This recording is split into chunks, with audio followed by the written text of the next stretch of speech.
Mammoth Cave National Park is the world's biggest and longest cave system, at least that is known, with a staggering 400 miles of cave that has been explored, and new areas of the cave are discovered on a regular basis. We resided in Knoxville, Tennessee before embarking on our full-time travel adventure. We were near enough to hear about Mammoth Cave National Park, but we never got there. It was a much anticipated visit on our journey after hearing it was a terrific family activity. To be honest, we did very little homework before going to Mammoth Cave with the kids and had no idea what to anticipate. To say we went into it blindly is an understatement. We were surprised by a number of things during our visit, some good and some bad, so we made a lot of notes and compiled all of our finest Mammoth Cave tour advice to aid people visiting Mammoth Caves with kids, particularly toddlers. Preparing for a Mammoth Cave family adventure. Make a reservation for a Mammoth Cave tour as soon as possible. And when I say early, I don't mean later than you think. As soon as possible, begin organizing your cave visit. Many of the popular summer trips sell out weeks in advance. You may make a reservation on the National Park's website. So, my first piece of advice is to conduct your study on the tour you want to go on and then start looking for dates that work for you. Please note that online booking ends at 9 p.m. CDT the night before the tour, however, you may be able to buy same-day tour tickets at the Visitor's Center depending on availability. Plan ahead of time to visit the Visitor's Center. The Mammoth Cave National Park Visitor's Center not only gives historic tours of the caves, but it also contains a number of interactive displays that will appeal to children and people of all ages. We homeschool, so we're all over that, hello, science class, and you'll want to set aside some time before your tour to explore the Visitor's Center, get your National Parks passport stamped, and use the bathrooms. Arrive earlier. We made the grave error of arriving just a few minutes before our tour time. We made our reservation online and assumed we'd be able to go right up to the cave entrance and go inside. This isn't the case at all.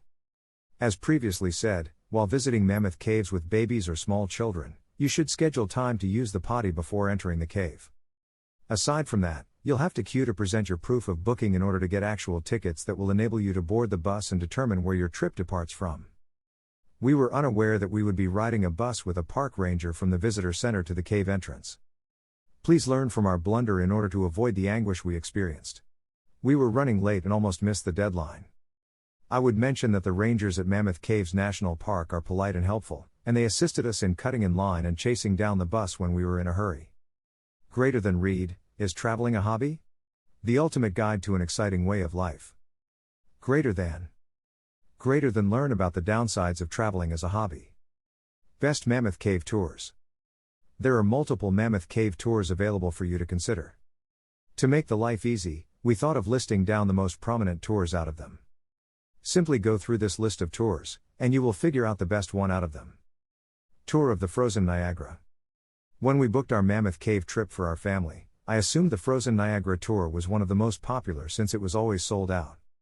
It's a shorter tour, about an hour, that's easy to get there, doesn't have a lot of stairs, there are some, but they're optional, and doesn't have any tight squeezes. It was also one of the less expensive trips. This would be an excellent choice for families traveling with little children, elderly parents, or anyone with special needs.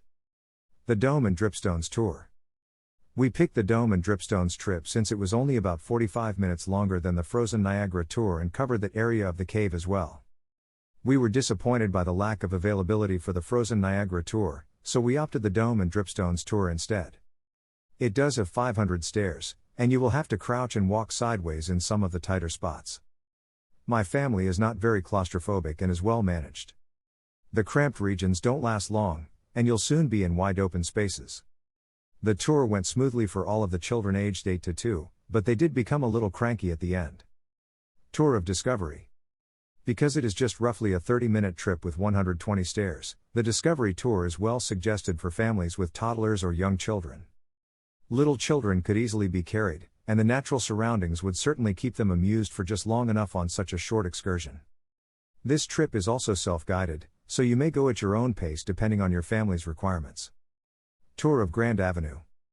Please keep in mind that this is not a tour for families with little children.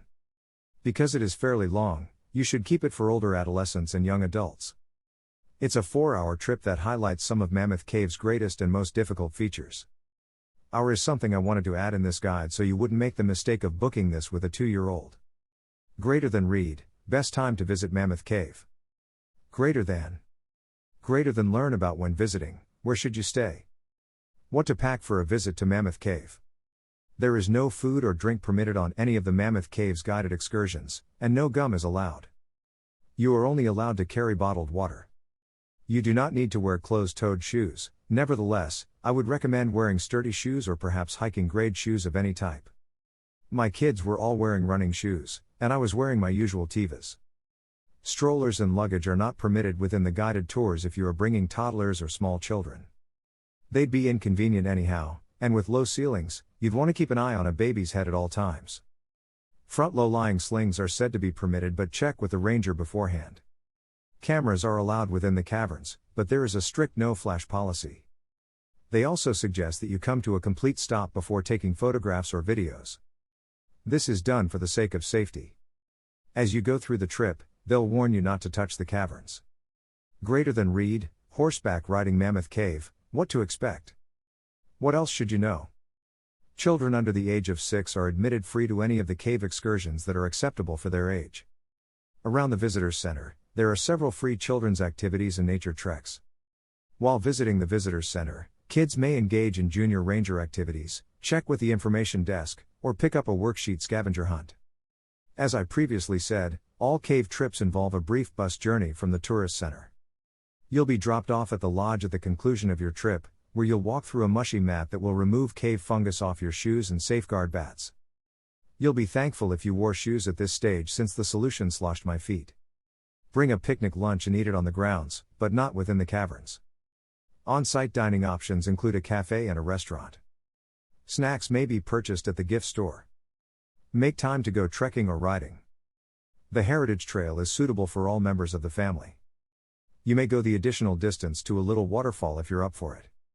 The paths are lovely and well kept, and many of them are paved, so strollers are welcome. In addition, the national park offers a diverse range of hiking and riding paths. Consult a ranger to determine which is best for your family. Free parking is available right outside the Visitors Center. There was plenty of RV and bus parking in Mammoth Caves National Park if you were traveling by RV. If you're simply passing through and want to make a day trip out of it, you can easily park, go on a cave tour, go for a bike ride or walk, have lunch, and then get back on the road. Getting the most out of your Mammoth Cave tours. The MCNP has 52,800 acres of hilly, forested land with 2 rivers above ground.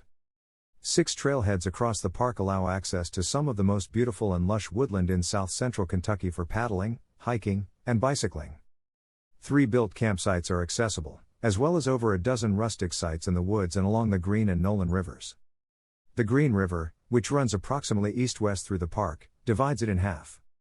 The park's south side is referred to as front country, while the north side is referred to as back country. The cave tours, tourist center, hotels, and established camping places are all located in the front country. Along the almost 11 miles of trails here, there are a variety of short, simple treks with unique karst formations and sinkholes.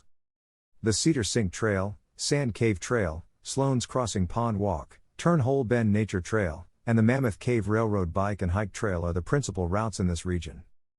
A map of all the park trails is available at the Visitor Center. Equestrian traffic and local people enjoying their local park on weekends keep the trailheads of the backcountry regions busy for most of the year. So, if you're planning to camp, get there early or make a reservation. With the exception of Big Hollow Trail, which does not allow equestrian usage, most backcountry paths are solely for hikers and horses. Mountain biking is permitted on a limited number of gateway trails designated for beginners and intermediate riders at MCNP. The 9-mile Big Hollow track is the finest choice, but cyclists and hikers may also spend a day on the Mammoth Cave Railroad Bike and Hike Trail, also 9 miles, a rolling crushed gravel path that follows part of the park's old railway. Paddle the 26 kilometers of the Green River that run through MCNP if you prefer kayaking or canoeing. During the summer, a number of local operators provide sightseeing cruises that sail the river by motorboat, canoe, or kayak. The river, which has towering cliffs, bald eagles, and hawks, provides excellent photographic and wildlife possibilities. You may camp on islands and along river floodplains if you're more than a half mile from a ferry crossing or campsite if you're planning a multi-day journey on the river. If you like fishing, bear in mind that you do not need a license to fish inside park limits, and the Big Woods, Sloan's Crossing Pond, and Cedar Sink are excellent sites to visit. Final words. Descending into the underground realm, where the darkness and damp, earthy air signify that you've reached an old location, has a certain allure. Humans have been exploring Kentucky's Mammoth Cave for almost 4,000 years, where vast chambers with towering rock formations create subterranean cathedrals. Mammoth Cave National Park's subterranean passages are the hub of one of the world's longest known cave systems, with more than 400 miles of recorded pathways, MCNP. Adults and children may explore the cave via a variety of cave excursions ranging from simple to difficult. If caving isn't your thing, you may still have a good time above ground by hiking and biking wilderness routes, paddling the Green River, or visiting museums, a zoo, and even a zip line.